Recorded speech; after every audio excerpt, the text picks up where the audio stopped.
Welcome to your passion, purpose, and personal brand.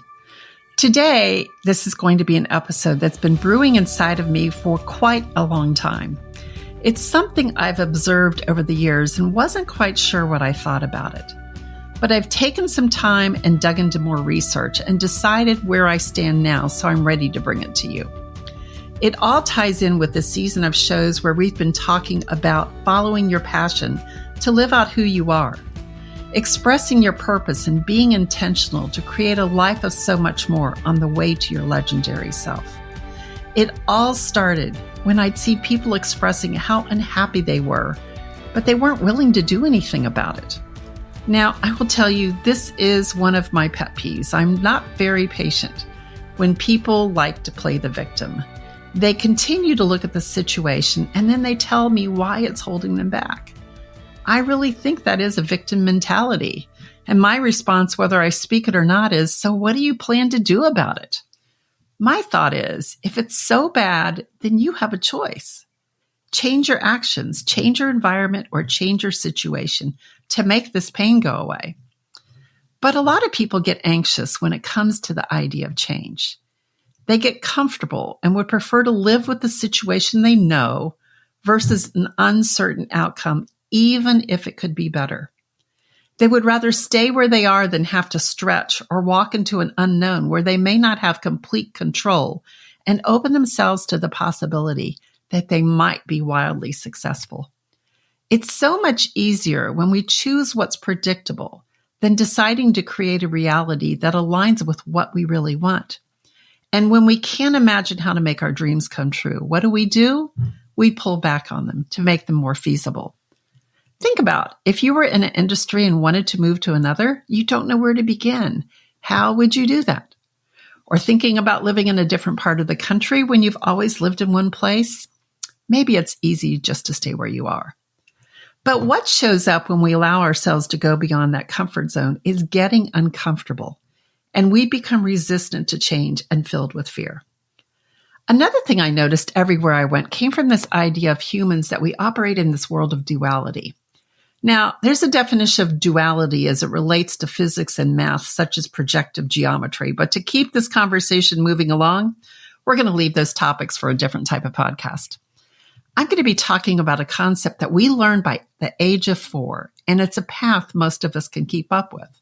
The duality is two opposite ideas or feelings that exist at the same time. For example, day and night, war and peace, good and evil. Duality is how we as humans make sense of the world. We try to separate things to understand them better. So we need to have this context for something to have meaning. And we do that so we can see how we can compare and contrast things. It allows us to pick a lane or choose a side. But I believe if you get down to the ultimate sides that we have to choose from, there is one root of all choices, and it comes to love versus fear. Now, I'm going to pause and tell you that when I talk about this, I've been getting some interesting looks. People get uncomfortable, and some have even ended the conversation or quickly walked away. What is it about this idea of fear and love in the same sentence that creates this reaction? Could it be that we say we're all about being kind and loving each other, but on the inside, we're really driven by fear? Is it that people don't want to experience fear and they certainly don't want to talk about it? But fear is so integrated into our daily lives, it becomes part of the background noise we no longer see. Now, before I go much into fear, I want to mention there is some value in it. Fear can be protective when living things anticipate and defend against danger. It is a primitive response. So let's look at how fear starts to become part of our lives. Think about how we learn from a very young age. Touch a hot stove, you only do it once because you have a fear of getting burned. We're told what to say and how to fit in. In that case, we have a fear of being ignored or rejected. What would happen if you say what you're really thinking or what's really happening? The fear of being vulnerable might make you feel your emotions instead of stuffing them away. Take a look around and you see the world operates of fear. We have rules or we suffer the consequences. Why do we study in school? It wasn't to learn, but what would happen if you got a bad grade? Then we look at our systems that are crumbling around us and how many of them are powered by fear. politics is the fear of loss of power in your party or having your voice at the table. Health and wellness, the fear of getting sick or suffering or dying. The financial system, running out of money. Education, fear of being ignorant or not finding employment. And then there's the institution of religion, which I see differently from faith. We're told to love each other, yet many are taught to fear God, who at the same time that we were taught loves us unconditionally. We're told to follow a set of guidelines or something bad will happen to us. Even within our denominations, we're told to fear others who don't worship in the same way. Then we have the stories we live out. Procrastination is we don't want to do things that are going to be hard. Perfectionism is the fear of not feeling worthy or losing control. People-pleasing, the fear of not being accepted into a group. Hyperachiever is I've got this long list of accomplishments. If I don't do them, I'm not worthy. Restlessness is the fear of missing out. And hypervigilance is the fear something bad might happen if you're not paying attention. And then we have the ever-present imposter syndrome, that we aren't worthy, that we have to have the confidence to do what we're going to do. And then we look at money. Am I going to run out of money? That's fear. We think there's plenty of money in business for everyone, that's abundance, and we operate out of love. Think about showing up on video. Is it all about you, or do you record that video as a way to serve your client, which is about love? Making a cold sales call is fear of not making your sales quota or having clients versus building a relationship before you would ever ask someone to refer you. It's about care and loving others. There are all kinds of fears: being made fun of, bullied, rejected, ignored, putting your feelings out there and getting laughed at, or becoming vulnerable because you know it will help others hear the story. What motivates your decisions? Fear or love? Are you running your business in a certain way because of the fear of competition, or are you prioritizing what is best to serve your clients? Are you running something away from something, or are you running to something because you want more abundance? What drives your ambition? It's often fear. Now we've established how pervasive of this is. I'd like you to look at the decisions that you're making. Fear-based decisions are made from your ego, and love is made from your heart or soul, which we can think of as our true self. Your ego has really done a number on your true self. While it tells you its job is to protect you, but what it's doing, it's not wanting to let go of control. It's time to address the things from the past that you buried away from our pain and trauma and conditioning we have. You've hidden them away because of the fear of what it would be like to face those things. Meanwhile, your soul or true self is being held hostage. It's when you find the modalities or tools to break away is when you can start making those decisions from love. So what do you do about this? First, look at where you're focusing. Who do you choose to surround yourself with? Are they people who see the glass half empty or 3/4 full? What are you feeling? Are you happy and fulfilled? Do you make time to express your gratitude each day? If you do, you're living out of love. Or if you're feeling anxious or upset, those feelings are driven by fear.